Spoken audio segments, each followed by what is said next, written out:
गुरुगाరు अथ मंत्रपाठः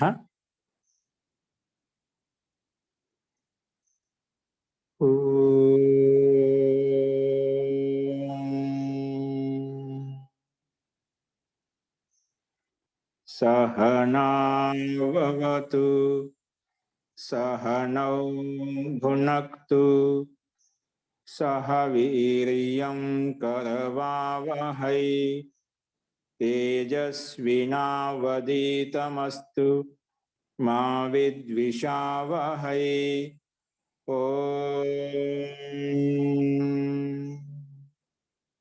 शांति शांति शांति।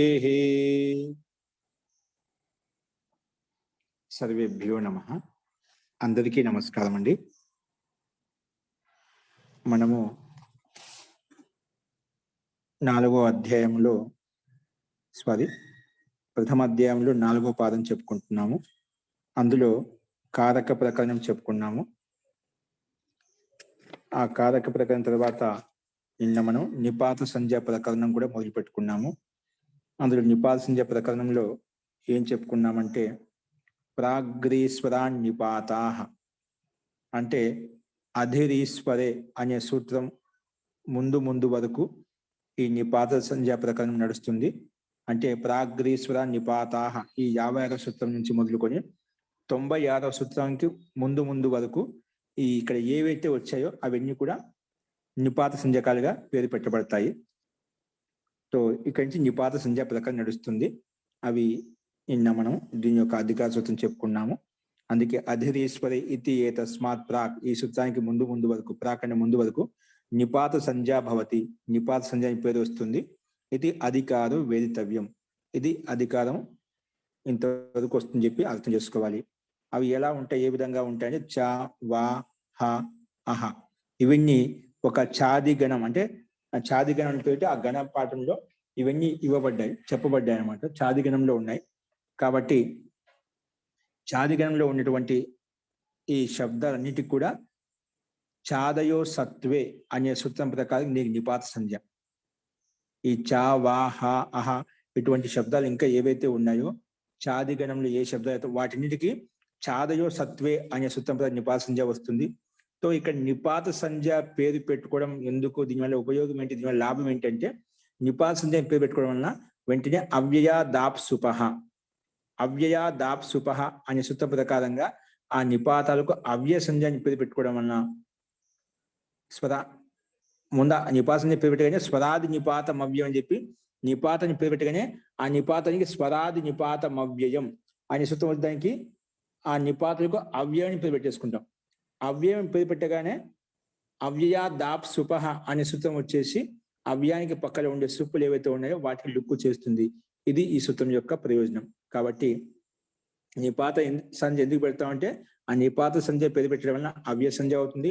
అవ్యయ సంజ్ఞని పేరు పెట్టుకోవడం వలన వెంటనే అవ్యయా దాప్ సుపహ అనే సూత్రం వచ్చేసి అవ్యయానికి పక్కన ఉండే సుప్పు ఏవైతే ఉన్నాయో వాటికి లుక్ చేసేస్తుంది.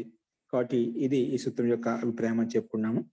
तो इక్కడి నుంచి యహాస్య నిపాతాః కా అధికార్ విభాషా క్రియి 97వ సూత్రం వరకు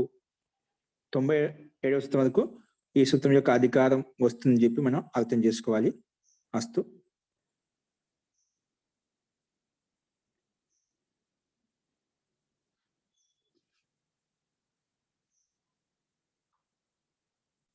ఇప్పుడు అదే క్రమంలో చూసుకోండి. నెక్స్ట్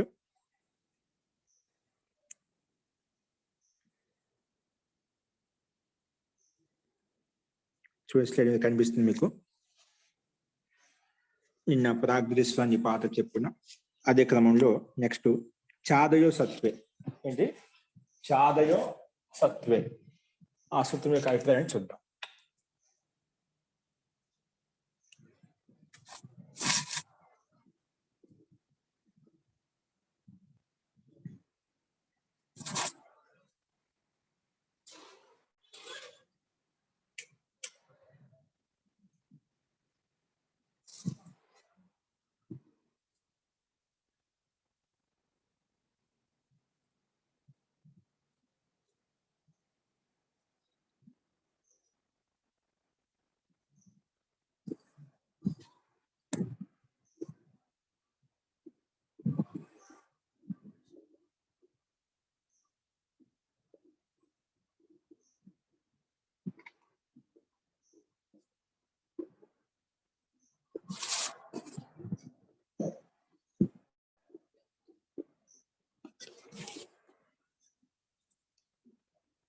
అస్తు ప్రకృతవంశరామః. చూడండి రెండో సూత్రం చూడండి. చాదయో సత్వే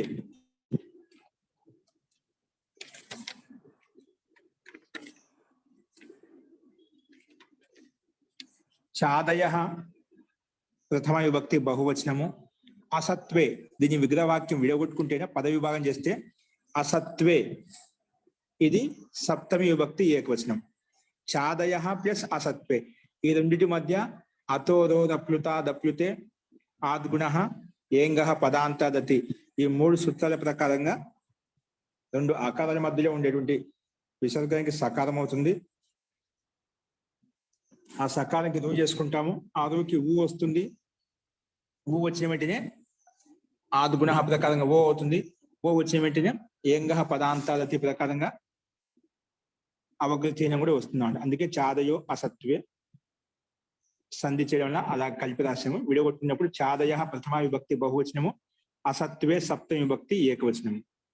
చూడండి సమాస. చా ఆ సూత్రంలో చా ఉంది కదా, చాదయ అంటే చెప్తున్నాడు.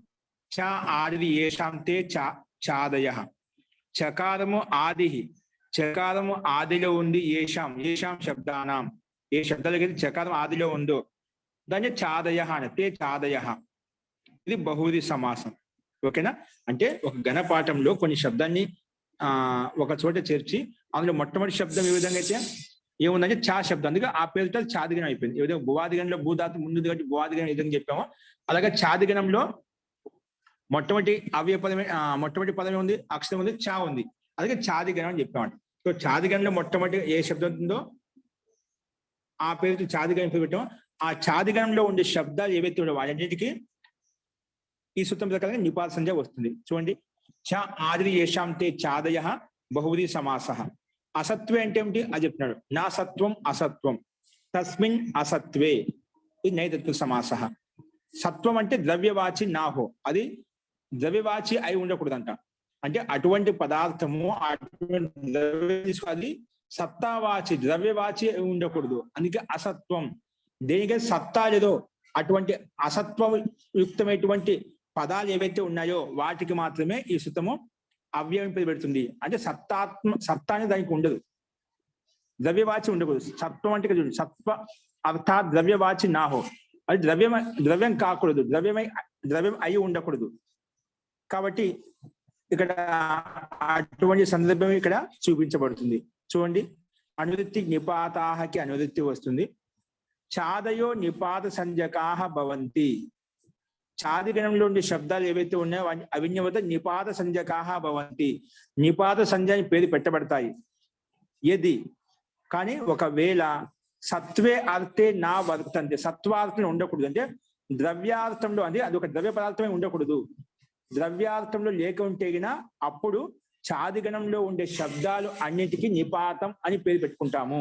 ఓకేనా? ఆ శబ్దాలన్నిటికీ ఆ గణంలో ఎన్నైతే శబ్దాలు ఇవ్వబడ్డాయో ఆ శబ్దానికి నిపాతం పేరు పెట్టుకుంటాము. కానీ ఇప్పుడు ఇది ఒకవేళ సత్వే అర్థే నా వర్తంతే, సత్వార్థంలో నా వర్తంతే అంటే ద్రవ్యవాచి కాకుంటేనా అప్పుడు మాత్రమే ఈ సూత్రం ప్రకారంగా నిపాత సంజ్ఞ అని పేరు వస్తుందన్నమాట. ఓకే, అస్తు. చూడండి ఉదాహరణ, చ వా హ ఏ వా అవ్య పదాలు చాదిగణంలో ఇవ్వబడ్డాయి. అందుకే ఈ సూత్రం ప్రకారం దానికి నిపాతం అని పేరు పెట్టుకున్నాం. ఎందుకంటే చ వా హ ఏ వా వీటిలో ద్రవ్యవాచి కాదు, అక్షరానికి అన్ని అక్షరాలు కలిస్తే ఒక అర్థాన్ని ఇస్తాం, ఒక అర్థాన్ని సంకేతిస్తాం. ఓ చ అంటే దానికి ఒక అర్థం అంటూ ఉంటుంది. కొన్ని అక్షరాల సమూహం కలిసినప్పుడు ఒక అర్థాన్ని బోధించవచ్చు. ఇవి వ్యక్తిగతంగా విడివిడిగా ఉన్నాయి.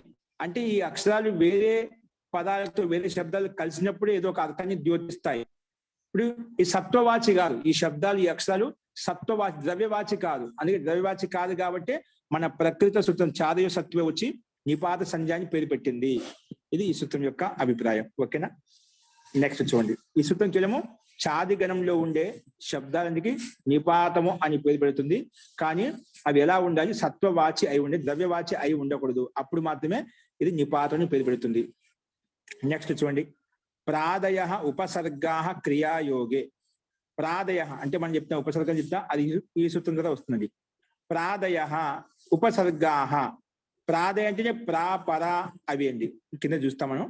అంటే ప్రా ఆదిలో ఉంది ఏ ఏ శబ్దాలకైతే దాన్ని ప్రాదయ అని చెప్పాం. ఏంటి ఆ ప్రాదయ? ఉపసర్గ. వాటిని ఉపసర్గ అంటాం. ప్రాదయ అంటే ఉపసర్గ. అవి క్రియాయోగి అంటే క్రియాకి యోగం ధాతు యోగంలో మాత్రం ఉపయోగించబడతాయి. అని వేరే చోట ఉపయోగించబడవు. ఈ ఉపసర్గాలు ఎక్కడ ఉపయోగించుకుంటాము? శబ్దాలకు ఉపయోగించుకోం. క్రియాయోగి అంటే ధాతులకు ముందు మాత్రమే ఉపయోగించుకుంటాము. అంటే ధాతుల సంపర్కంలో మాత్రమే ఇవి వినియోగించబడతాయి, అంటే ఉపయోగించబడతాయి. శబ్దాలు వినియోగించబడవు. అందుకే క్రియాయోగి అంటే క్రియాయోగంలో మాత్రమే ఉపసర్గాహ యుక్తాహ భవంతి. అంటే క్రియాయోగంలో మాత్రమే ఇవి స్వీకరించబడతాయి, గ్రహించబడతాయి. ఓకే, అవి ఏంటి చూడండి. ప్రాదయ ప్రథమ విభక్తి బహువచనం, ఉపసర్గాహ ప్రథమ విభక్తి బహువచనం. క్రియాయోగే క్రియాయోగే సప్తమి విభక్తి ఏకవచనం అండి. ఓకేనా? సో ఈ పదాలు భిన్న భిన్నంగా 3 పదాలు విడగొట్టుకున్నాం మనం. ప్రాదయ అంటే ఏమిటి? ఈ విధంగా చాదయ విడగొట్టుకున్నాం, అలాగే కూడా ప్రాదయ. ప్రా ఆది ఏషాం, ఏషాం కేశం ఏషాం శబ్దానం ఏషాం అక్షరానం అట్లా తీసుకోవాలి. ప్రా ఆది ఏషాం తే వాటినే ప్రాదయ అంటాము. ఇది బహుళ సమాసం. క్రియాయోగం అంటే మీ సూత్రంలో క్రియాయోగ శబ్దం వచ్చిందా? అది క్రియాయోగం అంటే ఏమిటి? క్రియయా యోగ క్రియాయోగ. క్రియయా యోగ అంటే క్రియా ద్వారా యోగం అవుతుందని క్రియాయోగం అంటాం. క్రియయా యోగ క్రియాయోగ తస్మిన్ క్రియాయోగే. ఓకేనా? క్రియయా యోగ క్రియాయోగ తస్మిన్ క్రియాయోగే. ఓకే, సో క్రియాతో యోగం ఉండే, క్రియ ద్వారా యోగం ఉంటే ఇక్కడ దాన్ని క్రియాయోగం అంటామట. ఓకే, క్రియయా యోగ క్రియాయోగ తస్మిన్ క్రియాయోగే. ఈ క్రియయా అని చెప్పి తృతీయ విభక్తులు విడగొట్టాం కాబట్టి తృతీయ తత్పురుష సమాసం అయిపోయింది అన్నమాట.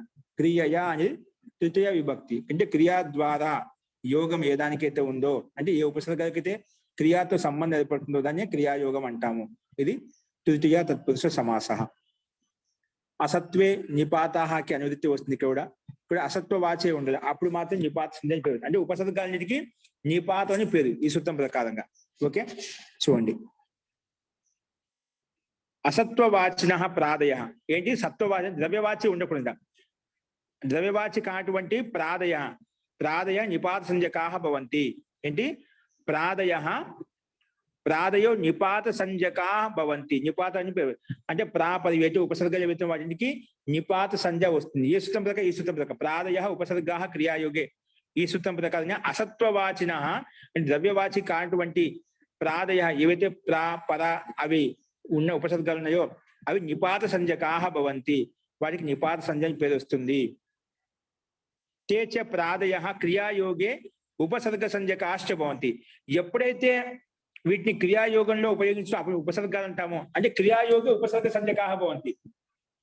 కానీ విడిగా స్వతంత్రంగా ఉన్నప్పుడు వాటిని నిపాతాలు అంటామంట. అర్థమైనది? దీని 2 అభిప్రాయాలు గుర్తు చేసుకో, ఇక గమనించండి. ఎప్పుడైతే క్రియాయోగంలో ఉంటే, అంటే ధాతు యోగంలో ధాతు ద్వారా ఉపయోగిస్తాం, అంటే ప్రా ఉపసర్గము అని చెప్పి చెప్తామో, ఆ ఉపసర్గ సంజ్ఞ ఎప్పుడు గుర్తిస్తాం, ఎప్పుడు వినియోగిస్తాము? ఎప్పుడైతే ధాతుతో యుక్తమై ఉన్నప్పుడు దాన్ని ఉపసర్గం అంటాము. ధాతుతో యుక్తం కాకుండా విడిగా ఏదైనా వచ్చాయనుకోండి, అప్పుడు వాటిని నిపాతాలు అంటాం అనమాట. ఓకేనా? అందుకే అసత్వవాచిన ప్రాదయ నిపాత సంజ్ఞకాహ భవంతి. తేచ అంటే ఈ ప్రాదయ, తేచ ప్రాదయ క్రియాయోగ క్రియాకి యోగంలో ఉన్నప్పుడు, ధాతు యోగంలో ఉన్నప్పుడు వాటిని ఏమంటాం? క్రియాయోగి ఉపసర్గ సంజ్ఞకాశ్చ భవంతి. దానికి క్రియాతో ఉన్నప్పుడు ఉపసర్గ సంజ్ఞను పేరు పెట్టుకుంటాం, వాటికి విడిగా ఉన్నప్పుడు నిపాత సంజ్ఞను పేరు పెట్టుకుంటాం. ఓకేనా? సో ప్రాది అంటే ఉపసర్గాలకు పేరు, క్రియాతో ఉన్నప్పుడు ఉపసర్గం అని చెప్పుకుంటాము, విడివిడిగా ఉన్నప్పుడు వాటిని నిపాతాలను కూడా చెప్పుకుంటామంట. ఓకేనా? ఇప్పుడు చా వా హా విన్న కదా నిపాతాలు. ఓకేనా? సో ఈ రకంగా 2 పేర్లు వచ్చాయి. క్రియాయోగంలో ఉన్నప్పుడు ఉపసర్గాలని చెప్పి, విడిగా ఉన్నప్పుడు వాటిని నిపాత సంజ్ఞకాలని చెప్పి చెప్పుకుంటాం. సో అది తాత్పర్యం ఇచ్చారు. అసత్వవాచిన ప్రాదయో నిపాత సంజ్ఞకాహ భవంతి. తేచ ప్రాదయ ఆ ప్రాది అంటే ప్రాపర అవి ఏవైతే ఉన్నాయో ఉపసర్గాలు అవి క్రియాకి యోగంలో ఉపసర్గ సంజ్ఞకాశ్చ భవంతి. ఉపసర్గ సంజ్ఞని పేరు పెట్టబడతాయి అని చెప్పి సూత్రార్థం చెప్పుకున్నాం. సో ఏంటి అవి ఉదాహరణ చెప్తున్నాడు. ఆ ప్రాదయ అంటున్నాడు. ఏంటి ఆ ప్రాదయ అంటే ఆ ఉపసర్గాల పేర్లు ఇచ్చేది కింద. ప్రా పర అప్ సమ్ అను అవ నిస్ నిర్ దుస్ దుర్ వి ఆంగ్ ని అధి అపి, అతి, సు, ఉత్, అభి, ప్రతి, పరి, ఉప. ఈ మొత్తం 22 ఉపసర్గాలు అండి. ఓకేనా? మొత్తం ఇట్లా విడిగా ఉన్న వాటిని నిపాతాలని చెప్పుకుంటాం. ఏమని చెప్పుకుంటాం అండి? విడివిడిగా ఉంటే వాటిని నిపాతని పిలుస్తాం. కానీ ఎప్పుడైతే క్రియాయోగంలో ఉంటాయో, క్రియాయోగం అంటే పక్క బ్రాకెట్ ప్రణయతి, నీ ధాతుకు ముందు ప్రా వచ్చింది, ప్రణయతి, ఈ సందర్భంలో ఉపసర్గం పిలుస్తాం, ప్రా ఉపసర్గం అంటాం, నిపాతం అన్నమాట. ఎప్పుడైతే క్రియాతో యుక్తమై ఉందో దాన్ని ఉపసర్గం అంటాము. ఎప్పుడైతే విడివిడిగా ఉంటాయో వాటిని నిపాత సంజకాలని చెప్పి చెప్పుకుంటామట. అలాగే పరిణయతి, ఇక్కడ నీ ధాతుకి 10 ఉపసర్గం వచ్చింది, పరిణయతి. అలాగే ప్రణాయక, ఇక్కడ ప్రా ఉపసర్గం వచ్చింది, ప్రణాయక. అట్లా క్రియాతో యుక్తమై ఉన్నప్పుడు వాటిని ఉపసర్గాలు అంటాము, ఉపసర్గాన్ని పేరు వస్తుంది. ఎప్పుడైతే విడివిడిగా ఉంటాయో దాన్ని బట్టి వీటికి నిపాత సంజ్ఞ ఉంటుందని చెప్పి మనకు స్పష్టంగా ఇక్కడ అర్థమైనది. ఓకే, సో ఇది ఈ సూత్రం యొక్క అభిప్రాయం. సో ప్రాదయ ఉపసర్గా క్రియాయోగి, ప్రాదయ ఏవైతే ఉన్నాయో క్రియాయోగి ఉపసర్గ సంజ్ఞకా భవంతి. అయితే ప్రాదయో నిపాత సంజ్ఞకా భవంతి. అయితే అసత్వవాచి కాబట్టి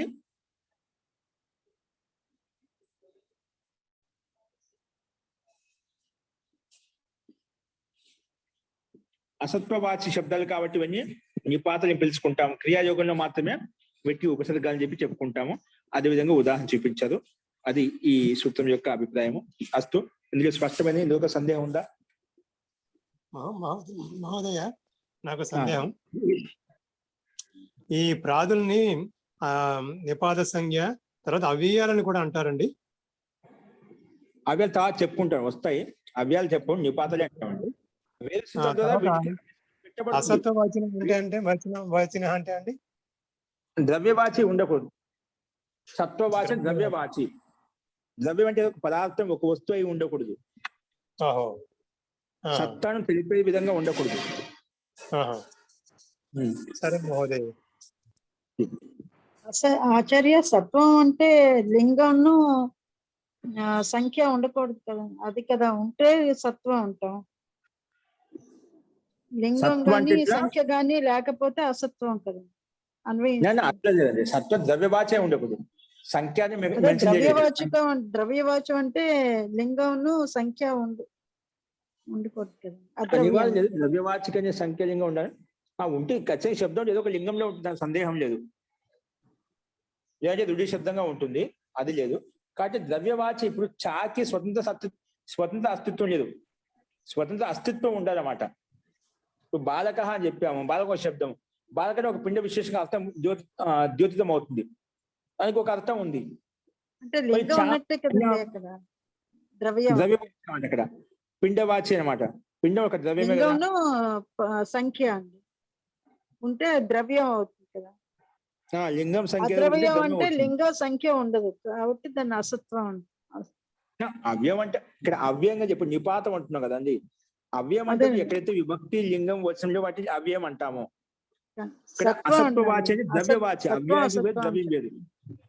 అది మనకు అవ్యం ద్రవ్యం కావచ్చండి, కానీ అది నిపాతం కాదు. నిపాతం అని పేరు పెట్టాలంటే ఖచ్చితంగా అది సత్వం, ద్రవ్యం కూడా కాకుండా ఉంటేనే అప్పుడు మాత్రమే దీనికి నిపాతం పేరు పెట్టుకోగలుగుతాము. అవునండి, అదే చెప్తున్నాను. అంటే సత్వం అంటే లింగంను సంఖ్య ఉంటుంది, సత్వం అంటే అదే ద్రవ్యవాచకం. అద్రవ్యం అంటే అక్కడ లింగంను సంఖ్య ఉండకూడదు, అవి అద్రవ్యవాచకాలు కదండి. అలా గుర్తించవద్దండి, అలా గుర్తించవద్దు. ఇక్కడ అవ్యం వేరు, ద్రవ్యం వేరు. ద్రవ్యాన్ని అవ్యానికి ఒకే విధంగా మీకు పోల్చి చెప్తున్నాను. మీ సత్వవాచి అంటే ద్రవ్యవాచి, సత్వం అంటే ద్రవ్యం, ఏదో ఒక ద్రవ్యం. ఆ ద్రవ్యానికి లింగ విభక్తి ఉండొచ్చు, లింగ విభక్తి లేని ద్రవ్యం అని చెప్పి అట్లా ఆ రకం గుర్తించవద్దు. ద్రవ్యం ఒక సత్తా, ఒక పదార్థం, ఒక వస్తువు. ఓకే, అది గమనించాలి, అది తీసుకోవాలి. అంటే లోకంలో ఏ శబ్దానికి ఒక సత్తా ఉందో, ఒక వస్తువుకి సత్తా ఉంటుందో అలాగా. అంటే ఒక అస్తిత్వం ఉండాలి దానికి. ఏదైతే ఒక ద్రవ్యం తీసుకుంటా, వస్తువు పదార్థం తీసుకుంటా, ఒక అస్తిత్వం ఉండాలి. అస్తిత్వం లేకుండా ఉంటే అనుకుంటే అసత్వవాచి అంటాం. ఇప్పుడు మన అవ్యం అనే అనుకోండి, అది లింగము విభక్తి వచ్చినా ఉండదు, కానీ సత్వవాచి అయి ఉంటుంది. అది సత్వవాచి కావచ్చు, సత్వవాచి కావచ్చు, అంటే ద్రవ్యవాచి కావచ్చు. లింగం విభక్తి వచ్చి లేకపోతే సత్వవాచి కావచ్చు, కొన్ని చోట్ల కాకపోవచ్చు. అందుకే అలా తీసుకోకుండా కేవలం ద్రవ్యవాచి అంటే వస్తు పదార్థం అయితే ఉందో, ఇప్పుడు ఒక ఫోన్ ఇది ఒక ద్రవ్యం, ఒక పదార్థం, ఒక ద్రవ్యం. ధాతులు ఉన్నాయి, సప్తధాతులు ఉన్నాయి. ఇప్పుడు పృథ్వీలో లోహతత్వ ధాతులు ఉన్నాయి. అలాగా పృథ్వీలో ఉన్నటువంటి చాలా భిన్న భిన్న ధాతులు మనం ఉత్పన్నం అవుతుంటాయి భూమి నుంచి. అలాగే భూమి మీద ఉత్పన్నమైన పదార్థాలు కావచ్చు, వస్తువులు కావచ్చు, ఏదైనా కానీ ప్రతిదీ ద్రవ్యమే. అట్లా ద్రవ్యవాచి అయి ఉండకూడదు. ఓకేనా? అటువంటి సందర్భంలో ఈ సూత్రం ద్వారా నిపాతం పెట్టబడుతుంది. ఓకేనా? సో మీరు చెప్పినట్టుగా లింగము వచనము లేకపోయినప్పటికీ కూడా అది ద్రవ్యవాచిగా ఉండవచ్చు. ఓకేనా? అది కేవలము అవ్యాయానికి పరిభాష. ఎక్కడైతే ఏ శబ్దానికైతే లింగము విభక్తి వచనం ఉంటుందో అది శబ్దంగా తీసుకుంటాం. ఏ శబ్దానికైతే లింగము విభక్తి వచనం లేదో దాన్ని అవ్యయం కింద తీసుకుంటాం. ఎందుకంటే దానికి లింగం విభక్తి వచనం లేవు. అవ్యయం వేరు, నిపాతం వేరు. ఓకే, అది గమనించండి. అస్తు. ఇప్పుడు ఈ నిపాత ప్రకరణం చెప్పుకున్నాం. ఏంటి చెప్పుకున్నాం? చాదవిసత్వ ప్రకారంగా చాదిగంలో ఉండే శబ్దానికి నిపాత ఏం పేరు పెట్టుకుంటాం? నిపాతం పేరు పెట్టుకుంటాము. అలాగే ఉపసర్గాలు కూడా నిపాతం పేరు పెట్టుకుంటాము. క్రియాయోగంలో ఉన్నప్పుడు, స్వతంత్రంగా ఉన్నప్పుడు క్రియాయోగంలో ఉన్న ఉపసర్గాన్ని పేరు పెట్టుకుంటాము. అదే క్రియాయోగంలో ఉన్నప్పుడు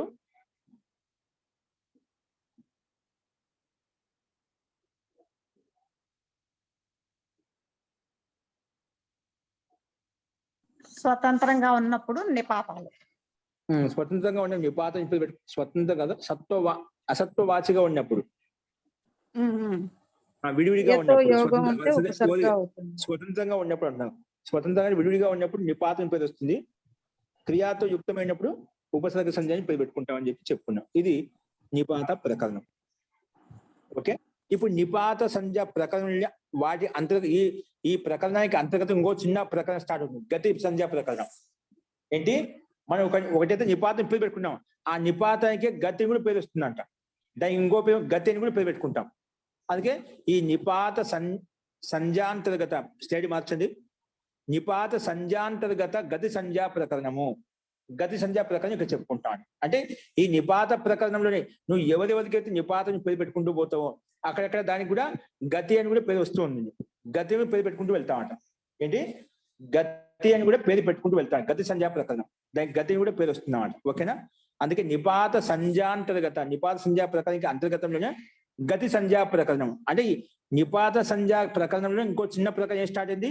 గతి సంజ్ఞా ప్రకరణం. అంటే ఎక్కడెక్కడ గతి అని పేరు పెట్టావు అక్కడ దానికి ఎక్కడెక్కడ నిపాతం పేరు పెట్టావో అక్కడెక్కడ గతి అని కూడా పేరు పెట్టుకుంటామన్నమాట. ఈ రకంగా రెండు సంజ్ఞలు అయిపోతాయి అన్నమాట. ఓకేనా? ఇక్కడ రెండు సంజ్ఞలు అయిపోతాయి. చూద్దాం ఏంటది. స్లైడ్ మార్చండి, ముందుకు వెళ్ళిపోయారు. గతి ప్రథమ విభక్తి ఏకవచనము, చ అవ్యయ పదము. గతి ప్రథమ విభక్తి ఏకవచనము, చ అవ్యయ పదము. అనువృత్తి ప్రాదయ క్రియాయోగే. ప్రాదయ శబ్దానికి అనువృత్తి వస్తుంది, పైనుంచి క్రియాయోగ శబ్దానికి కూడా అనువృత్తి వస్తుంది అన్నమాట. ఓకేనా? తో గతి ప్రథమ విభక్తి ఏకవచనము, చ అవ్యయ పదము. ఇప్పుడు సూత్రాలను చూడండి. అనువృత్తి అని చెప్పిన ప్రాదయ క్రియాయోగ రెండు శబ్దాలకి అనువృత్తి వస్తుంది పైనుంచి. ప్రాదయ అంటే పరా ఉపసర్గ చెబుతున్నాయి, వాటి ప్రాదయ అంటాం. క్రియాయోగే గతి సంజ్ఞకా భవంతి.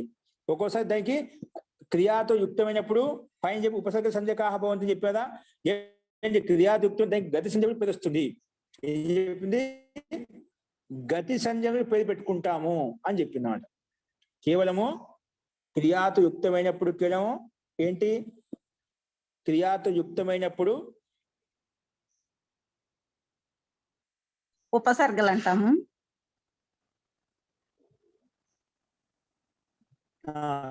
క్రియాతో యుక్తమైనప్పుడు ఉపసర్గలు అంటాం. అదే క్రియాతో యుక్తమైనప్పుడు వాడి గతి సంజ్ఞలు పేరు వస్తుందంట. అదే ఉపసర్గలకు గతి సంజ్ఞలు పేరు పెట్టుకుంటాము. ఎక్కడ ఏ విధంగా అవసరమో దానికి గతి సంజ్ఞ పేరు పెట్టుకుంటాము. ఎక్కడ ఉపసర్గం అవసరం ఉపసర్గం పేరు పెట్టుకుంటామంట. ఓకేనా? సో ఇక్కడ క్రియాయోగి గతి సంజ్ఞకాశ్చ భవంతి. సో ప్రాదయ ఉపసర్గలు వెతున్నాయో క్రియాయోగంలో వాటికి ఉపసర్గ సంజ్ఞ కూడా వస్తుంది. ఈ గతిష్ట సూత్రం ప్రకారంగా దానికి గతి సంజ్ఞ కూడా వస్తుంది. గతిష్ట అనే సూత్రం ప్రకారంగా దానికి గతి సంజ్ఞ కూడా వస్తుంది. ఓకే, ఇది సూత్రం యొక్క అభిప్రాయం. ఓకే,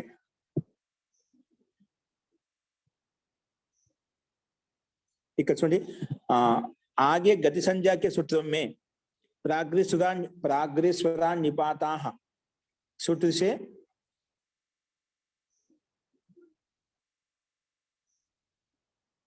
गति संज्ञा वाले शब्दों की निपात संज्ञा भी होती जाएगी।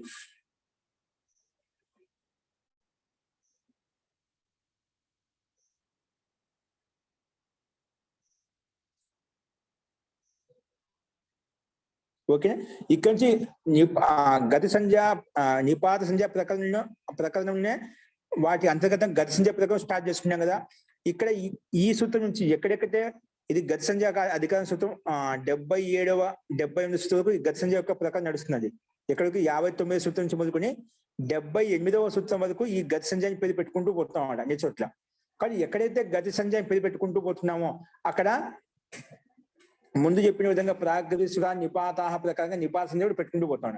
ఎక్కడెక్కడైతే గతి సంజ్ఞ పేరు పెట్టామో అక్కడెక్కడ ప్రాగ్రేస్వర నిపాతాహ ప్రకారంగా నిపాత సంజ్ఞ కూడా పెట్టుకుంటూ వెళ్తామంట। అంటే రెండు సంజ్ఞలు వచ్చేస్తాయి। ముందుగా ఈ ప్రకరణంలో గతి సంజ్ఞ పేరు పెట్టగానే వెంటనే ప్రాగ్రేస్వర నిపాతాహ ప్రకారంగా నిపాత సంజ్ఞ కూడా వస్తూ ఉంటుంది।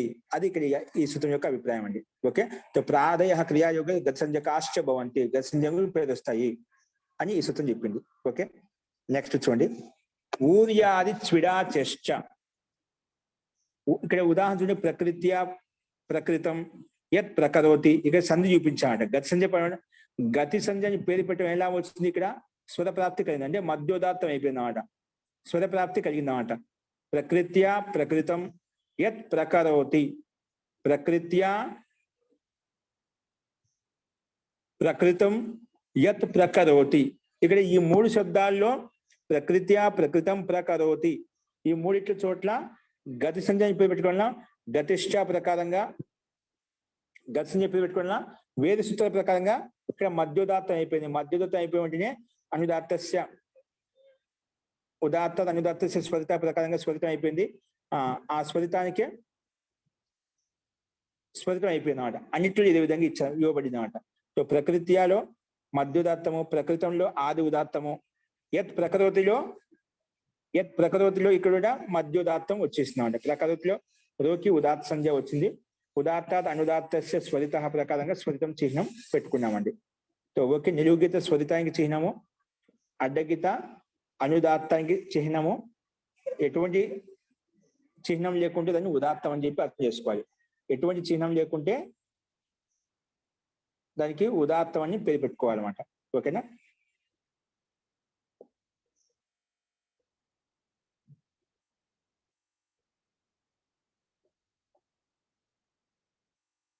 ఓకే అండి। ఇక్కడ ఎటువంటి చిహ్నం లేకుండా దానికి ఉదాత్తం పేరు అంటే ఉదాత్తానికి చిహ్నం ఉంది, దానికి క్రాస్ గుర్తు పెట్టుకుంటామట। సో మొత్తానికి ఇక్కడ ప్రకృత్యా ప్రకృతం యత్ ప్రకృతి వీటికి రూపసిద్ధుడు మనం ఇంకా పరిశీలన చెప్పుకున్నాం, ఒకసారి గమనించండి అక్కడ। సో కేవలం మనకి ఇక్కడ ఏంటంటే గతి సంజ్ఞని పేరు పెట్టుకుంటాము, అది ముఖ్యమైన మాట। క్రియాయోగంలో ఉన్న ప్రాదులు క్రియాయోగంలో ఉన్నప్పుడు వాటికి గతి సంజ్ఞ పేరు వస్తుంది। గతిని పేరు పెట్టుకోవడం ఎలా వస్తుంది, గతిని పెట్టుకున్న గతికి సంబంధించిన సూత్రాలు వచ్చేసి దానికి రూపసిద్ధులు సహాయంగా ఉంటాయన్నమాట। అంటే ఆ గతి వలన ఇక్కడ స్వర ప్రాప్తి కలిగింది। అట్లా భిన్న భిన్న సందర్భాల్లో భిన్న భిన్న రకాలుగా వచ్చేసి ఆ రూపసిద్ధికి సహాయపడుతున్నమాట। ఇది ఈ సూత్రం యొక్క అభిప్రాయం। గతిష్ట వచ్చేసి గతి సంజ్ఞ పేరు పెడుతుంది, తర్వాత సామాన్యంగా ప్రాగ్రేస్వర నిపాత నిపాత సంజ్ఞ కూడా వస్తుంది అని చెప్పి చెప్పుకున్నాం। నెక్స్ట్ చూడండి, ఊర్యాది చ్విడాచశ్చ। ఊర్యాది చ్విడాచః ప్రథమ విభక్తి బహువచనము, చ అవ్యయపదము। చూడండి, ఇంత పెద్ద పదాన్ని కూడా రెండు పదాల కింద విడగొట్టుకున్నమాట। ఊర్యాది చ్విడాచః, ఊర్యాది చ్విడాచః ప్రథమ విభక్తి బహువచనము, చ అవ్యయపదము, చ అవ్యయపదము। చెప్తున్నాడు, ఊర్యాది అంటే ఏమిటి, ఊరి ఆది ఏషాంతే ఊర్యాది, ఇది ఊర్యాది గణం। అంటే ఏ గణంలో మొట్టమొదటి శబ్దం ఊరి ఉందనుకోండి, ఊరి, అందుకే ఊర్యాది చ్విడాచశ్చ అనే సూత్రం వచ్చేసింది అన్నమాట। సో ఊరి ఆది ఏషాంతే ఊర్యాదయః, ఊరి అనే శబ్దం ఆదిలో ఉంది, ఏషాం శబ్దానం తే ఊర్యాదయః, వాటిని ఊర్యాదయః అని చెప్పి చెప్పుకుంటాను, తే ఊర్యాదయః। ఇప్పుడు మొత్తం కలిపి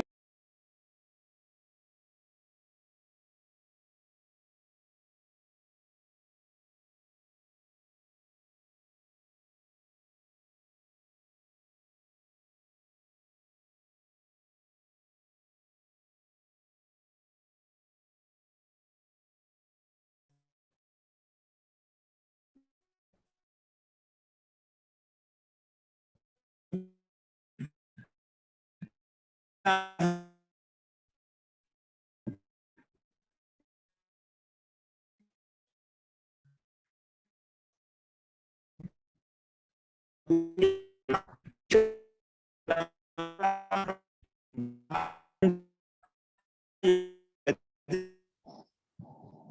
సరిగా రావటం లేదు.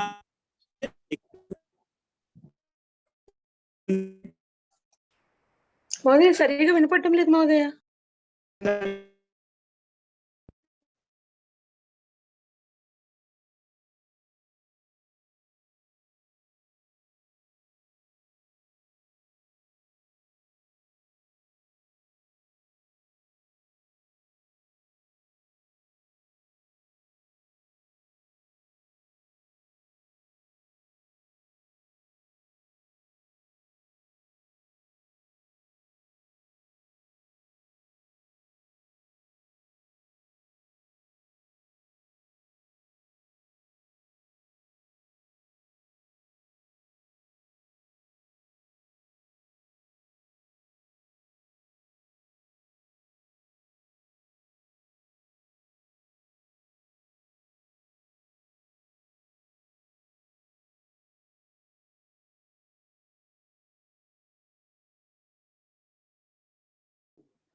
ఇప్పుడు వినిపిస్తుందండి?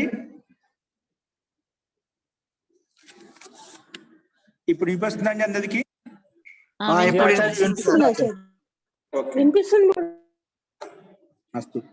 తో చూడండి, ఊర్యాది త్విడాచశ్చ, ఆ ఊర్యాదయ అనే శబ్దాన్ని మనం విడగొట్టుకున్నాము. ఊరి ఆది ఏషాంతే ఊర్యాదయ అని చెప్పి విడగొట్టిన తర్వాత ఇంకా దాంట్లో ఏ శబ్దాలు అంటే ఊర్యాదయశ్చ, స్విశ్చ, డాచ, మొత్తం 3 ఉన్నాయి. ఊర్యాదయ ఒక శబ్దము, అంటే ఊర్యాది గణంలో ఉండే శబ్దాలు. స్విశ్చ అంటే స్వీ ప్రత్యయం ఎక్కడైతే వచ్చిందో, ఎక్కడైతే స్వీ ప్రత్యయం వచ్చిందో అది తీసుకోవాలి. స్వీ ప్రత్యయం, ఓకేనా? స్వీ అనే ఒక ప్రత్యయం అండి. అక్కడ ఎక్కడైతే స్వీ ప్రత్యయం వచ్చిందో అందుకే స్వెస్ట్ అని చెప్పారు. ఇంకా డాచ్, డాచ్ అంటే డాచ్ ప్రత్యయం. డాచ్ అంటే డాచ్ ప్రత్యయం ఎక్కడైతే వచ్చిందో ఈ 3 అన్నమాట. ఊర్యాది త్విడాచశ్చ అంటే ఊర్యాది ఉండే శబ్దాలు, స్వీ ప్రత్యయము, డాచ్ ప్రత్యయం అన్నమాట. ఈ 3 వచ్చేసాయి మొత్తం. అందుకే ఊర్యాదయశ్చ త్విశ్చ డాచ్ చ ఇది ఊర్యాది త్విడాచః. ఊర్యాది త్విడాచః, దాన్ని ఊర్యాది త్విడాచః అంటాము. ఇది బహువ్రీహి గర్భ ఇతరేతర యోగ ద్వంద్వ సమాసః, ఓకేనా?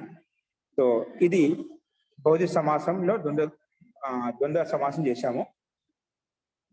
అనువృత్తి వస్తుంది గతి, క్రియాయోగే నిపాతాః, వీటన్నిటికీ అనువృత్తి వస్తుంది. ఇప్పుడు ఈ అనువృత్తి పదాలను కలుపుకుంటూ సూత్రంలో ఉండే పదాలను కలుపుకుంటూ సూత్రాలను చెప్పుకుంటాం. చూడండి, అర్థః ఊర్యాదయ శబ్దాః అంటే ఊర్యాది గణంలో ఉండే శబ్దాలు మొత్తము వాటినిటికి. ఇంకా చ్వంతాః అంటే ఎక్కడైతే స్వీ ప్రత్యయం తెచ్చుకున్నామో, ఎక్కడైతే స్వీ ప్రత్యయం తీసుకొచ్చామో అది. అంటే స్వీ ప్రత్యయం అంతిమంలో ఉంది ఏ శబ్దాలు అయితే అటువంటి స్వీ ప్రత్యయం వచ్చిన శబ్దాలు ఏవైతే ఉన్నాయో వాటికి ఒకటి ఊర్యాది గణంలో ఉండే శబ్దాలకు ప్లస్ ఏ శబ్దానికైతే అంతిమంలో స్వీ ప్రత్యయం ఉందో అటువంటి స్వీ ప్రత్యయాల శబ్దానికి. డాజంతాశ్చ ఏ శబ్దానికైతే అక్కడ అదే డాచ్ ప్రత్యయం తీసుకొచ్చామో, ఏ శబ్దానికైతే అంతిమంలో డాచ్ ప్రత్యయం తీసుకొచ్చామో అది. డాజంతాశ్చ ఇవన్నీ ఇలా ఉంటేనా క్రియాయోగి గతి సంజ్ఞకాః నిపాత సంజ్ఞకాశ్చ భవంతి. వాటికి గతి సంజ్ఞ మరియు నిపాత సంజ్ఞ కూడా వచ్చేస్తుంది ఒకవేళ ఇలా ఉంటేనా. ఊర్యాది గణంలోని శబ్దాలు కానీ స్వంత ప్రత్యాంతాలు కానీ డాజంతాశ్చ డాజ్ ప్రత్యాంతంలో ఉంటే కానీ ఇవి ఎక్కడ ఉండాలి? క్రియాయోగే. ఒకవేళ ఈ ఉదయాది గణంలో శబ్దాలు కానీ స్వీ ప్రత్యాంతం కానీ డాజ్ ప్రత్యాంతం క్రియాకి యోగంలో ఉందనుకోండి, క్రియాయోగంలో ఉంటే వాటికి గతి సంజ్ఞ ప్లస్ నిపాత సంజ్ఞకాశ్చ, దానికి నిపాత నుండి పేరు పెట్టుకుంటాము. నిపాత సంజ్ఞకాశ్చ భవంతి, నిపాతను కూడా పేరు పెట్టుకుంటామంట. ఇది ఈ సూత్రం యొక్క అభిప్రాయం అండి. అదేవిధంగా ఉదాహరణ ఇచ్చాడు. ముందుగా ఊర్యాదయ స్వంతాః డాజంతాశ్చ ఇవన్నీ క్రియాయోగంలో గతి సంజ్ఞకాల నిపాత సంజ్ఞకాల పేరు పెట్టబడతాయని చెప్పి చెప్పుకున్నాం ఈ సూత్రం ద్వారా. ఏంటి దానికి ఉదాహరణ అంటే ఊర్యాది గణంలో ఉన్న శబ్దాలు చూపిస్తున్నారు ఇక్కడ. ఊరీకృత్య, ఊరీకృతం, యద్ ఊరీకరోతి. ఊరీకృత్య, ఊరీకృతం, యద్ ఊరీకరోతి. యద్ ఊరీకరోతి.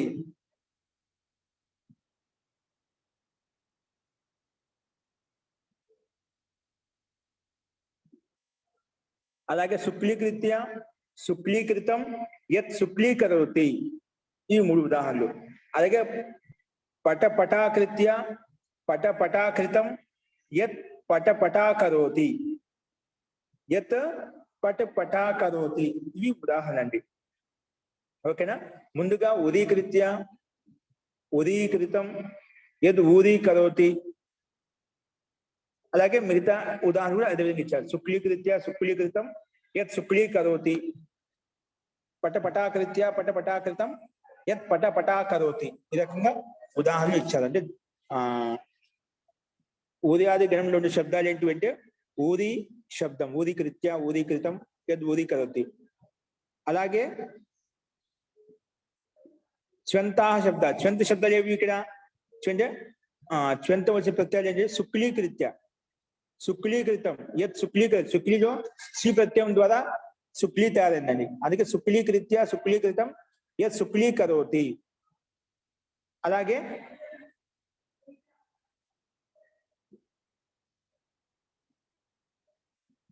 డాచ్ ప్రత్యయం ఉదాహరణ ఇచ్చారు. డాచ్ ప్రత్యయం వచ్చే ఉదాహరణ ఏ విధంగా అంటే పటపటాకృత్య, పటపటాకృతం, యత్ పటపటాకరోతి, యత్ పటపటాకరోతి. ఇవి ఉదాహరణలు మనం చెప్పుకున్నామండి. సో అన్నిటికీ ముఖ్య కారణం ఏంటి? వీటికి నిపాత సంధ్య వస్తుంది, ప్లస్ గతి సంధ్య కూడా పేరు వస్తుంది అన్నమాట. సో 2 ప్రయోజనాలు ఉంటాయి. గతి సంధ్య వల్ల ఇక్కడ స్వరం గుర్తించాము, స్వరాన్ని గుర్తించాము. అలాగే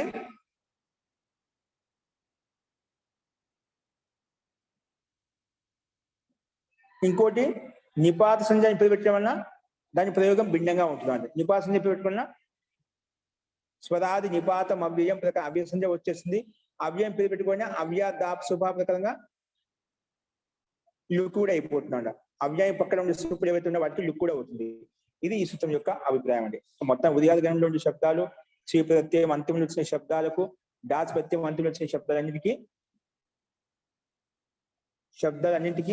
ఈ సూత్రం ప్రకారంగా గతి సంధ్య కూడా వస్తుంది, నిపాత సంధ్య కూడా పేరు వస్తుంది చెప్పి మనం ఇక్కడ చెప్పుకున్నామండి. ఇది ఈ సూత్రం యొక్క అభిప్రాయము. సో ఉదీకృత్య, ఉదయ అనే ఉపసర్గం ముందు కురు ధాతుకు ముందు పెట్టుకుంటాం. త్వా వస్తుంది, త్వా స్థానంలో లేపు వస్తుంది అన్నమాట. మహోదయ పరిశిష్టం ఉంటుందండి. పరిశిష్టం ఇచ్చారు ఇంకా ఇచ్చారండి.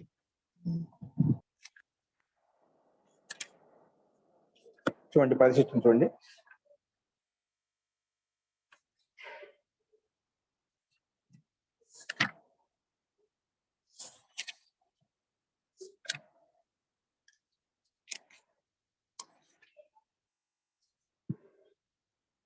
చూడండి పరిశిష్టం ఇచ్చారు ఇక్కడ.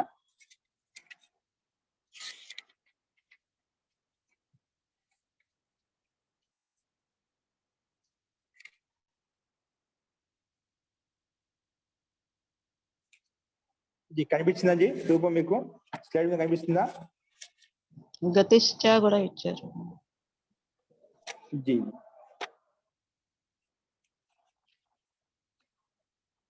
చూడండి గతిష్ట ప్రకృత్యా సిద్ధి మనం 1:1:50 చూసుకున్నామట. ప్రకృత్యా రూపసిద్ధి 1:1:50 చెప్పుకున్నాము. అది అక్కడ గమనించమని చెప్తున్నారు. అక్కడ నిపాతం క్రియాయోగంలో ప్రావధి క్రియాయోగం నిపాత సంధ్య పెట్టుకున్నామంటే దీనికి గతి సంధ్య పేరు పెట్టుకున్న లాభం చూపిస్తున్నాడు. గతి సంధ్య పేరు పెట్టుకుని అక్కడ స్వరం గుర్తించాము. స్వరంతో పాటు ఇది కూడా ఒక లాభం ఏంటంటే గతి సంధ్య కావడం వలన కుగతి ప్రాదయ తోటి సమాసం కూడా అవుతుంది. కుగతి ప్రాదయ, కుగతి ప్రాదయ ప్రకారంగా ఏమవుతుంది? సమాసం కూడా జరిగిపోతున్నాడు. కుగతి ప్రాదాయ ప్రకారం సమాసం జరిగిపోతున్నాడు. ఓకేనా? గతి సంధ్య పేరు పెట్టుకోవడం వల్ల కుగతి ప్రాదయ అని సూత్రం వచ్చేసి సమాసం చేస్తున్నమాట. ఓకే, అది మనం పైన చెప్పుకున్నాం, ఒకసారి గమనించండి. కానిపక్షం చెప్పుకున్నాం. నెక్స్ట్ చూడండి, ప్రకృతం శబ్దం ఉంది. ఏముంది? ప్రకృతం శబ్దం ఉంది.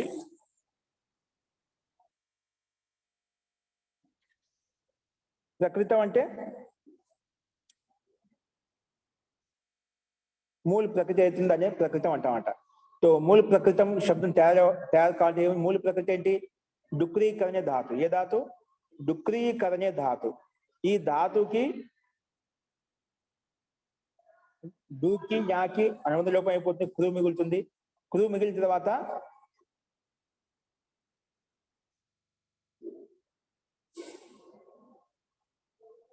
కురు అంటే అనుబంధ లోపం కురు మిగులుతుంది. ఆ కురు మిగిలిన తర్వాత వెంటనే గతిష్ట సూత్రం ప్రకారం గతించ ఉండడం అంటే క్రియాయోగంలో ప్రాసు ఉపసర్గ కనిపిస్తుంది కదా, అందుకే క్రియాయోగే యుక్తమైంది కానీ కుగతి ప్రాదాయ ప్రకారంగా ఏమవుతుంది?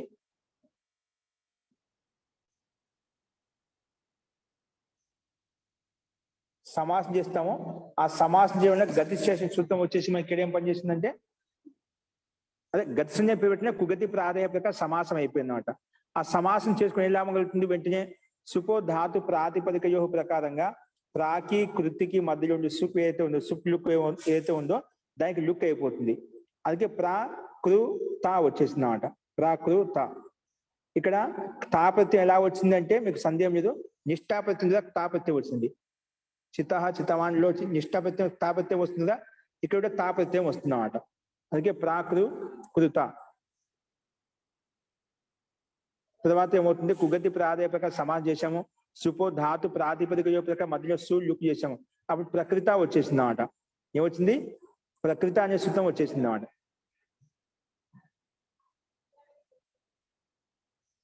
ప్రకృత సూత్రం వచ్చిందా కానీ వెంటనే మళ్ళా ప్రథమ విభక్తి ఏ క్వశ్చన్ సు తెచ్చుకుంటామో ఆ సుస్థానంలోనే అతోం అదంతాత్ అంగాత్ ఉత్తరస్య సుస్థాన అం ఇది అయం ఆదేశ భవతి. ఈ ప్రకారంగా ఆ ప్రకృత శబ్దానికి పక్కన వచ్చిన సుకి మనం అతోం ప్రకారంగా అమ్ము చేశాము. అమ్ము చేయగానే అమి అతోం వచ్చేసి పూర్వపం చేస్తున్నాడు. అతోం అనే సూత్రం వచ్చేసి అకారాత్ పరః అం పూర్వజో అకార తయో పూర్వ పరయో స్థానే పూర్వపం ఏకాదేశో భవతి. అంటే ముందు అతోం ప్రకారంగా అదంతా అకారంసే ఉత్తరు సుస్థానం అమ్ము వచ్చింది. అమ్ము రాగానే ప్రకృత ప్లస్ అమ్ము తో అమి పూర్వ ప్రకారం కలిసిపోతుంది, ప్రకృతం అయిపోయింది. కానీ ఇక్కడ ప్రాకి గతి సంధ్య అండి. ఎందుకు క్రియాయోగంలో ఉంది, క్రియుధాతుకి యోగంలో ఉంది ప్రాకి గతి సంధ్య. గతి సంధ్య ఉండడం ఏమైపోయింది? గతిరనంతర అనే సూత్రం ప్రకారంగా పూర్వపదంలో ప్రకృతి స్వరం వచ్చేసింది అన్నమాట. గతిరనంతర అనే సూత్రం ప్రకారంగా పూర్వపదిసే ప్రకృతి స్వర్ హువా హై. అంటే పూర్వపదం చేత ఇక్కడ ప్రకృతి స్వరం వచ్చేసింది అన్నమాట. ఎలా వచ్చింటే వార్తిక ద్వారా చూపిస్తున్నారు. ఇక్కడ వార్తిక పిట్ సూత్రం చూపిస్తున్నారు. ఉపసర్గాశ్చ చాభివర్జం, ఇది పిట్ సూత్రంలో ఉంది.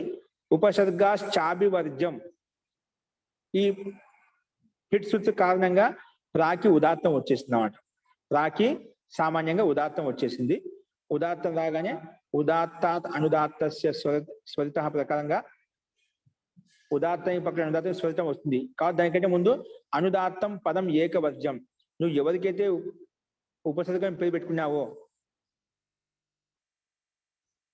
ఎక్కడైతే ఉపసర్గం పేరు పెట్టావో దానికి ఇక్కడ ఉపసర్గాశ్చాభివర్జం ప్రకారంగా ప్రా ఉదాత్తం అయిపోయింది అన్నమాట. కాబట్టి ప్రా ఉదాత్తం అయినప్పుడు మిగిలిన వర్ణాలన్నీ కూడా ఏమవుతాయి? అనుదాత్తం పదం ఏకవర్జం ప్రకారంగా మొత్తం అనుదాత్తాలు అయిపోతాయి. అందుకే అడ్డగిత కింద వస్తాయి, అన్ని అడ్డుగిత కింద వస్తాయి. అందుకే ఇక్కడ ప్రకృతంలో తకారం అంటే తకారం కింద డాష్ వచ్చి అంటే అనుదాత్త చిహ్నం పెట్టామన్నమాట. సో ఇక్కడ ఈ ముఖ్యంగా ఏంటంటే గతి సంధ్య అని పేరు పెట్టుకోవడం వలన, మన ప్రకృతి సూత్రం గతి సంధ్య పేరు పెట్టడం వలన గతిరనంతర అనే సూత్రం వచ్చేసి ప్రకృతి స్వరం చేసేసింది అన్నమాట. గతిరనంతర అనే సూత్రం ప్రకారంగా పూర్వపదానికి ప్రకృతి స్వరం చేశాము. తర్వాత ఉపసర్గాశ్చాభివర్జం ప్రకారంగా ఈ ఫిట్ సూత్రసే ప్రా ఉదాత్తం అయిపోయింది. ఈ ఉపసర్గాశ్చాభివర్జం ప్రకారంగా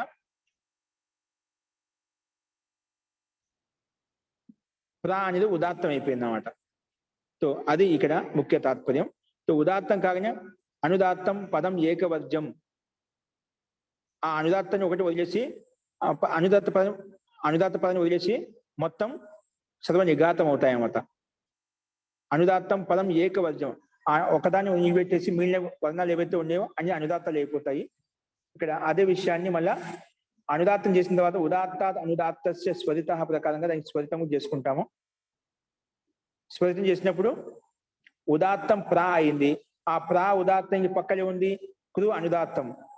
ఒకటి ఉదాత్తం తెలిసినప్పుడు మిగతా అనుదాత్తాలు అయిపోతాయని చెప్పి చెప్పుకున్నామట. అనుదాత్తం పదం ఏకవజ్యం. కాబట్టి మిగిలిన పదాన్ని ఏమైపోయి ఆ ఒక్క ఉదాత్త పదాన్ని వదిలేసి మిగతా అనుదాత్తాలు అయిపోయాయి. అనుదాత్తం అయ్యి కాబట్టి ఉదాత్తాత్ అనుదాత్తస్య స్వరిత ప్రకారంగా దానికి స్వరితం వచ్చేసింది. అంటే ఏమొచ్చింది? స్వరిత చిహ్నం వచ్చింది. అంటే అనుదాత్తానికి పైన నిలువుగీత వస్తుంది, అంటే స్వరిత చిహ్నం వస్తుంది. మిగిలిన వాళ్ళ ఎలా ఉన్నాయో అలాగే ఉంటాయంట. అనుదాత్తం ఎలా ఉందో అలాగే ఉంటుంది. సో అలాంటి స్థితిలో మరి స్వరిత సంహితాయాం అనుదాత్తానం ప్రకారంగా నువ్వు ఎవరికైతే స్వరిత చిహ్నం పెట్టామో దాని పక్కలో ఉండే అనుదాత్తాన్ని కూడా ఏకశృతి అవుతుంది. అంటే ఒకే శృతిలో ఉంటుంది, ఒకే విధంగా పలకాలి, ఏకశృతిలో ఉంటుంది అని చెప్పి ఈ స్వరాన్ని మనం గుర్తించండి. ప్రకృతం అనే రూపం మనకు సిద్ధించింది ఈ రకంగా. సో ముఖ్యంగా ఇక్కడ గతి సంజాన్ని పేరు పెట్టడం వల్ల ఏమంటే ఆ కుగతి ప్రాదయ ప్రకారం సమాసం అయిపోయింది. ఇది ముఖ్య ప్రయోజనం. ప్రకృతంలో గతి సంజాన్ని పేరు పెట్టడం వల్ల ముఖ్య ప్రయోజనం అంటే గుగతి ప్రాదయ ప్రకారంగా సమాసం అయిపోయింది అన్నమాట. సమాసం చేయడం వెంటనే సుపో ధాతు ప్రాతిపదికయో ప్రకారంగా సుప్లు కూడా అయిపోతాయి. సో ఇక్కడ మనం స్వరం గుర్తించినప్పుడు సో గతిర నంతర ప్రకారంగా పూర్వపదానికి ప్రతిస్వరం అయిపోయింది అన్నమాట. అందుకే ప్రా ఉదాత్తం అయిపోయింది. ప్రా ఉదాత్తమైన వెంటనే ఉదాత్తాత్ అనుదాత్తం పదం ఏకవజ్యం ప్రకారంగా అన్ని కూడా అనుదాత్తాలు అయిపోతాయి. అనుదాత్తాలు ఏ వెంటనే ఉదాత్తాత్ అనుదాత్తస్య స్వరిత ప్రకారంగా ఉదాత్తానికి పక్కన ఉండే అనుదాత్తానికి స్వరితం అవుతుంది. తర్వాత ఆ స్వరితానికి పక్కన ఉండే వర్ణ అనేది కూడా ఏకశృతి అవుతుంది. స్వరిత సంహితాయాం అనుదాత్తానం ప్రకారంగా అది మనము గమనించాలండి. ఈ రకంగా ప్రకృతమైన రూపసిద్ధి మనకు అర్థం చేసుకోవాలి. ఇందులో యొక్క సందేహం ఉందో చెప్పండి.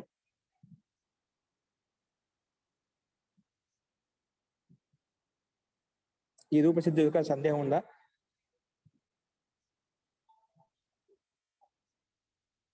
మహోదయ ప్రకృతి స్వర అంటే ఏంటి? అంటే పిట్ సూత్రుల్లో కొన్ని సూత్రాలు చెప్పబడ్డాయండి. ఇక పిట్ సూత్రం ఉంది ఇక్కడ. పిట్ సూత్రం అంటే మనకు ఏ విధంగా అష్టాధ్యాయం ఉందో, ధాతుపాఠం ఉందో, అలాగే ఉనాది ఉందో, అట్లా ఒక చిన్న పుస్తకం ఉంది. దాంట్లో కొన్ని సూత్రాలు ఉన్నాయి. కొంచెం పిట్ సూత్రం అంటే స్వరానికి సంబంధించినవి. అట్లా ఏ ధాతుకు అయితే కొన్ని మూల ప్రకృతిలో కొన్ని ధాతులు తీసుకోబడి దాన్ని ఆ ప్రకృతి అంటే మూల ప్రకృతి ధాతు అయితే ఉందో, శబ్దం అయితే ఉందో అక్కడ ఆ స్వరాన్ని గుర్తిస్తుంది. దాన్ని మూల ప్రకృతి అంట, అంటే ప్రకృతి స్వరం అంటామంట.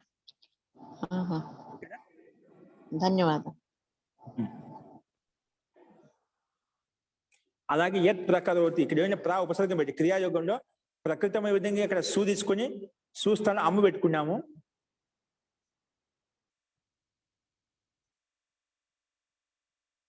సు తీసుకొని స్థానం అమ్ము పెట్టుకున్నాము. తర్వాత అమిపద ప్రకారం కలిపేసామంట. కానీ ఇక్కడ ఏంటి? యత్ ప్రకరోతి రెండో ఉదాహరణ, జో ప్రారంభిస్తున్నాడు.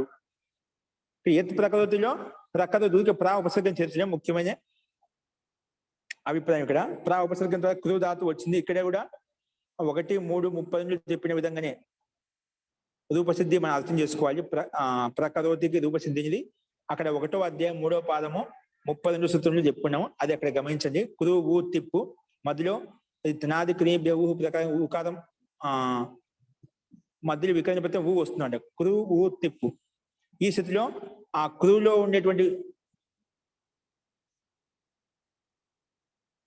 కురువు ఉంది, దాని పక్కన వికరణ ప్రత్యయం ఊ ఉంది. సో ఊకి ఆర్ధాతు సంధ్య కాబట్టి ఆర్ధాతుకి ప్రత్యయం నిమిత్తం చేసుకుని కురువు ధాతుకి ఏమవుతుంది? గుణం ప్రాప్తం అవుతుంది. సార్ధాతుకు ఆర్ధాతుకి ప్రకారం గుణం ప్రాప్తం అవుతుంది. అప్పుడు కరు ఊ అవుతుంది. కరు ఊ. ఈ స్థితిలో వెంటనే మళ్ళీ ఆ కథలో ఉండే నిమిత్తం చేసుకుని ఊ కూడా గుణం అవుతుంది. ఏందండి? తిప్పు నిమిత్తం చేసుకుని ఊకి కూడా గుణం అవుతుంది కదా ఆచార్య? ఊ కూడా గుణం అవుతుంది. దానికంటే ముందు కథ గుణం చేసిన తర్వాత కథలో ఉండే అకారికి ఉకారం కూడా వస్తుంది. అత ఉత్ సార్వధాతుకే ప్రకారంగా ఏమవుతుంది? ఆ కథలో కరోతిలో ఉండే అకారానికి ఉకారం కూడా వస్తుంది. అందుకే మనకేంటి కరోతికి తేదు కదా. కథ వచ్చింది ఊ. ఇక తిప్ ప్రత్యయ నిమిత్తం చేసుకుని ఊకి గుణం చేస్తే ఊ అయిపోతుంది. కథ ఊకి గుణం చేస్తే ఊ అయిపోయింది. ఆ ఓ అనే పక్కన కరులో ఉండే రేపాన్ని కలిపితే కరోతి అయిపోయింది సింపుల్ గా. సో ముందు దానికంటే ముందు ఉపసర్గం చేసుకున్నాం, ప్రకరోతి అయిపోయింది. ఇది ఈ రూపసిద్ధి యొక్క ముఖ్య ప్రక్రియ ఈ రకంగా ఉంటుంది. సో నేను అతవుత్ సార్వధాతుక ప్రకారంగా అది ఎక్కడ వస్తుంది? ప్రకృతిలో వస్తుంది. ఇక్కడ మనం ప్రకరోతి చేస్తున్నారా, ప్రకృతి రూపసిద్ధి ఆత్మీయపదంలో వచ్చినప్పుడు అక్కడ అతవుత్ సార్వధాతుకి వస్తుంది. ఇక్కడ అవసరం లేదు. సామాన్యంగా ఊ ప్రత్యయ నిమిత్తం చేసుకుని కురువుకి గుణం చేస్తాము, కథ అయిపోయింది. మళ్ళా తి ప్రత్యయ నిమిత్తం చేసుకుని ఊకి గుణం చేస్తే ఓ అయిపోతుంది, ఊకి గుణం ఓ అయిపోతుంది. మొత్తం కలిపితే ప్రకరోతి అనే రూపం మనకు సిద్ధిస్తుందండి. ఓకేనా?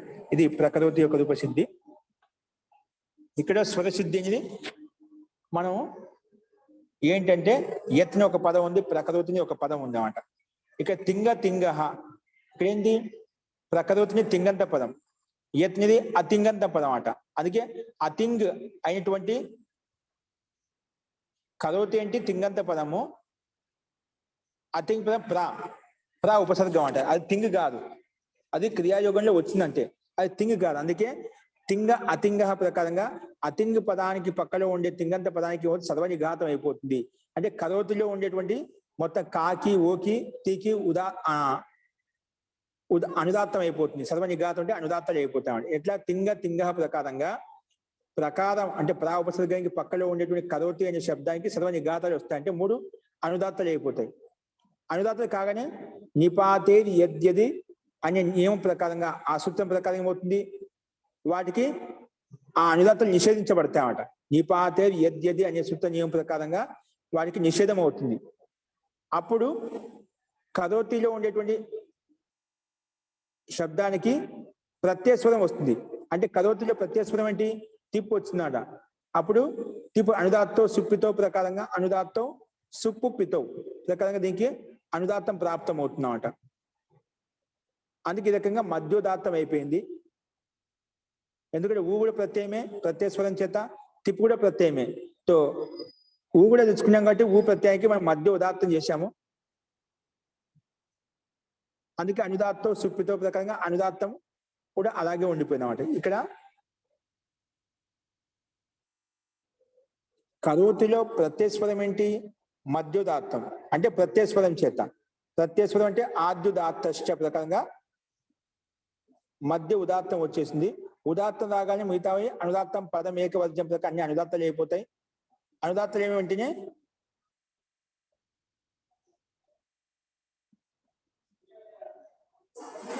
మళ్ళీ ఉదాత్తానికి పక్కలో ఉండే అనుదాత్త స్వరితం వస్తుంది. అంటే కరోతిలో ఉన్నటువంటి మధ్యోదాత్తం ఓ ఉదాత్తం అయినప్పుడు దాని పక్కన అనుదాత్త తీకి అనుదాత్తానికి స్వరితం అయిపోతుంది.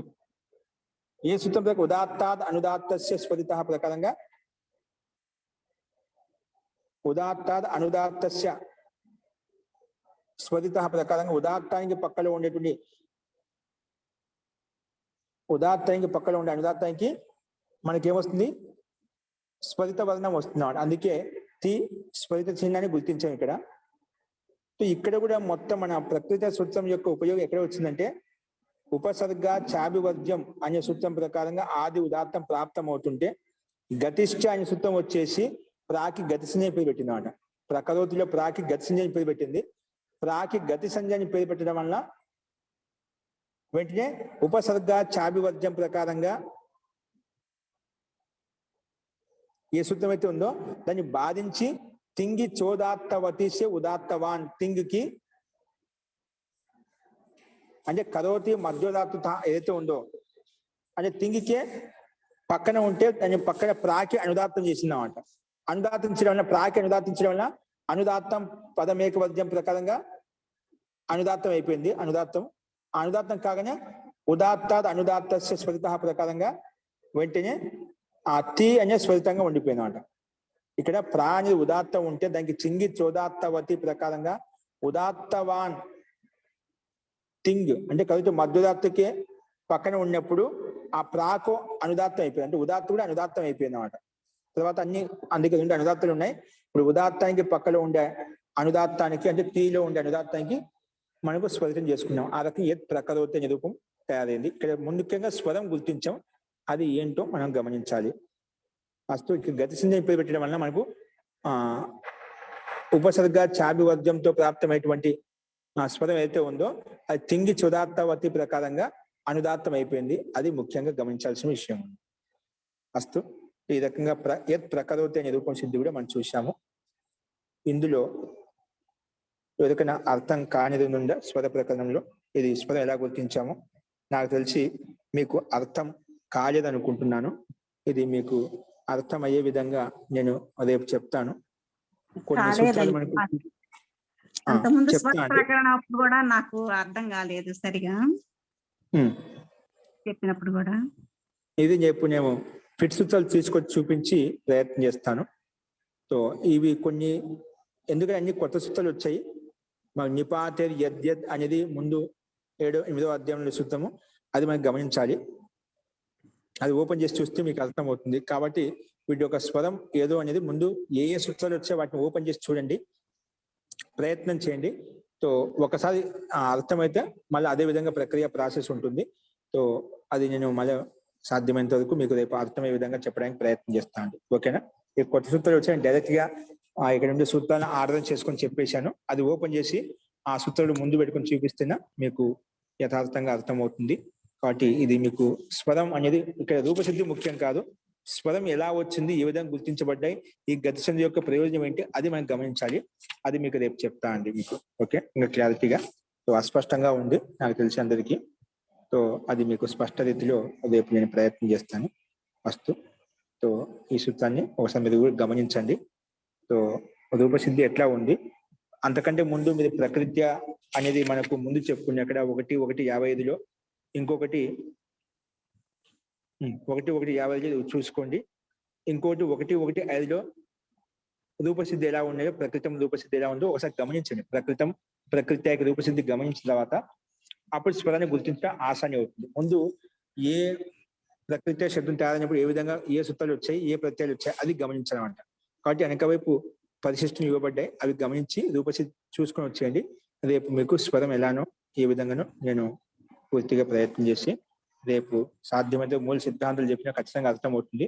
స్వర ప్రకారం చిన్న టెక్నిక్ ఉంటుందండి, అది ఒకటి మనకు ఆ మూల బిందువులు మనం అర్థం చేసుకున్నట్టే ఆ స్వర ప్రకారం చాలా సరళంగా ఉంటుంది. దాంట్లో ముఖ్యమైన బిందువులు కొన్ని ఉంటాయన్నమాట. అవి ఒకటి మీకు రేపు మనసులో కూర్చోవడానికి ప్రయత్నం చేస్తాను. సో రేపు ఈ స్వర ప్రకరణం యొక్క ఉదాత్త అనుదాత్త స్వరితాలు ఎక్కడ ఏ విధంగా మారుతున్నాయి, ఈ గతి సంధి యొక్క ప్రయోజనం అనేది రేపు చెప్తాను. అస్తు. ఇంకేమైనా సందేహాలు రేపే చెప్తా అండి. ఆచార్య, ఒక చిన్న సందేహం అండి. జీ. ప్రకృతం సిద్ధిలో సు ఎట్లా వచ్చిందండి? ఉపసర్గ తర్వాత సు వచ్చింది కదా క్రితకు ముందు. సు అనేది ఏంటి? అది కూడా ఉపసర్గ లేకపోతే సుప్ప? మనము సమాసం చేసేటప్పుడు చూసా గుర్తుపెట్టి మీద ఇప్పుడు కుంభకార అన్నప్పుడు కుంభం కలుతూ కుంభకార, కుంభ అమ్ము కారాసు అని పెట్టుకుంటారా? అది ఇక్కడ ప్రా అనే శబ్దానికి నిపాతానికి సు విభక్తి తెచ్చుకున్నామాట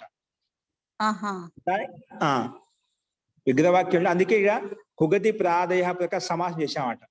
ప్రాసు కృతసు, ప్రాకి కృతకి సమాసం చేస్తే రెండు కలిపామట. ప్రా వేడిగా ఉంది, కృత శబ్దం వేడిగా ఉందన్నమాట. రెండు కలపడం కోసం కుగతి ప్రాదయ ప్రకారంగా సమాసం చేసి వాటిని రెండు కలిపామట. మనం ఎంతో సమాస ప్రకారం విన్నారా ఎప్పుడైనా మీరు? ఇప్పుడు ఉపగోహ అపత్యం ఔపగవ అంటాం. ఉపగు గస్, ఉపగోహ షష్ఠి విభక్తి గస్ వచ్చింది కదా. అలాగే ఇక్కడ ప్రా అనే శబ్దాన్ని వర్ణానికి పక్కన సు ప్రత్యయం తెచ్చుకున్నామాట ఏకవచనంలో. అలాగే కృతకి పక్కన సూడు వస్తుంది. అక్కడ ఎందుకు లోపం అవుతుందని ఇవ్వజేసామని డైరెక్ట్ గా ధాతు కాబట్టి.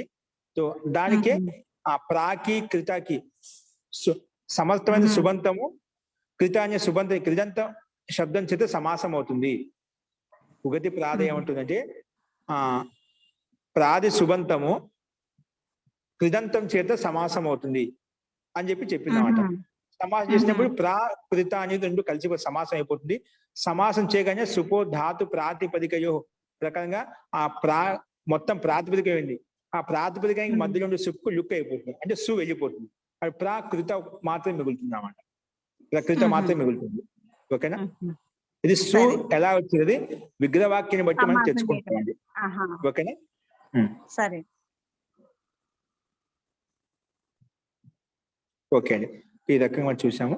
రేపు ఒకసారి స్వరాన్ని గమనించి సూత్రాలు ఏవైతే వచ్చాయో ఒకసారి చూసి ఓపెన్ చేసి చూడండి. అర్థమైన అర్థం కాకుండా మీకు మేము చెప్పేటప్పుడు సరళంగా అర్థమవుతుంది. ఓకేనా? అస్తు. మంత్రపాఠ. ఓం సర్వే భవంతు సుఖినః, సర్వే సంతు నిరామయాః, సర్వే భద్రాణి పశ్యంతు, మా కశ్చిత్ దుఃఖభాగ్ భవేత్. ఓం శాంతి శాంతి శాంతి. సర్వేభ్యో నమః. అందరికీ నమస్కారం అండి.